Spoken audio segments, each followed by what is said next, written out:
Politicians, సరే మీలాంటి social activists, నాలాంటి జర్నలిస్ట్స్, అంటే వీళ్ళకి ఇంకా అసలు అది వాళ్ళు వీళ్ళని లేదు, ఇంకా జెండర్ అదేం లేదు.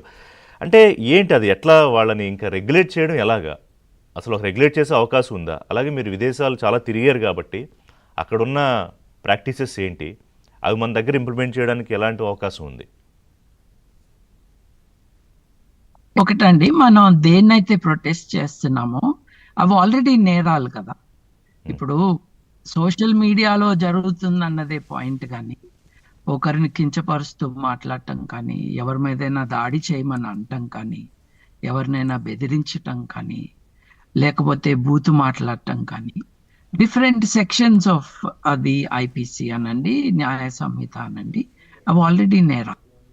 ఇక్కడ ప్రాబ్లం ఏమవుతుందంటేనండి, పోలీస్ వ్యవస్థ is it ready to be able to act here and is it a priority? అంటే చంపుతాననేవాడు, చంపినవాడు, ఈ ఇద్దరి మధ్యన పోలీసులు డిసైడ్ చేయాలి కదా ఎవరిని to bring the full force of the law against them. ఇప్పుడు చాలా మంది ఎంటీ థ్రెట్స్, అగ్లీ వర్డ్స్ వాడతారండి.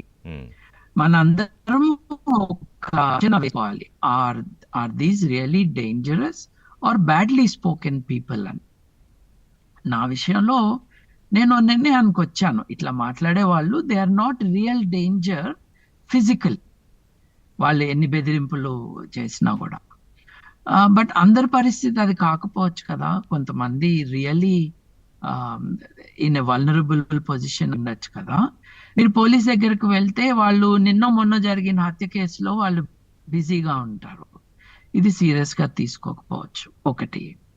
రెండు, ఇప్పుడు మతానికి వ్యతిరేకంగా మాట్లాడటం, మతంలో ఉన్న దేవుళ్ళు కానీ ప్రవక్తలు కానీ వారిని కించపరుస్తూ మాట్లాడటం, లేదు ఆ నమ్మకాలు ఉన్న వారిని గేలి చేయటం, లెవెల్లో గేలి చేయటము, వీటన్నిటికీ different levels of punishments already ఉన్నాయండి.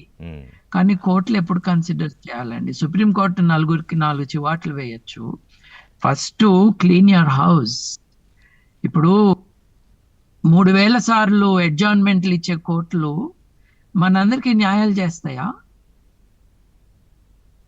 ఒకసారి ఆలోచించుకోవాలి కదా.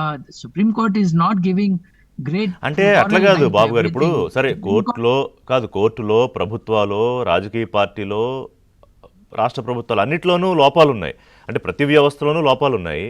బట్ ఎక్కడో అక్కడ దీనికి ఒక రెగ్యులేటరీ, ఒక కంట్రోలింగ్ అథారిటీ ఏదో ఒక రూపంలో అయితే రావాలిగా.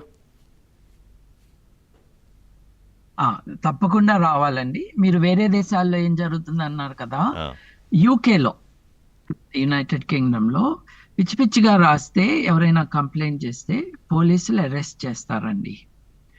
యాక్చువల్లీ 61A ఏదైతే సుప్రీంకోర్టు మన కోసం తీసేసిందో, because the earlier regulation, Chidambaram తీసుకొచ్చిన regulation was highly detrimental to your freedom of speech. ఇప్పుడు రిషి గారు, చాలా ముఖ్యమైన విషయం ఏంటంటే, భావ ప్రకటన స్వేచ్ఛ అన్నది ఒక పోలీస్ చేతిలో పెట్టేస్తే దెబ్బతినేది పౌరులే.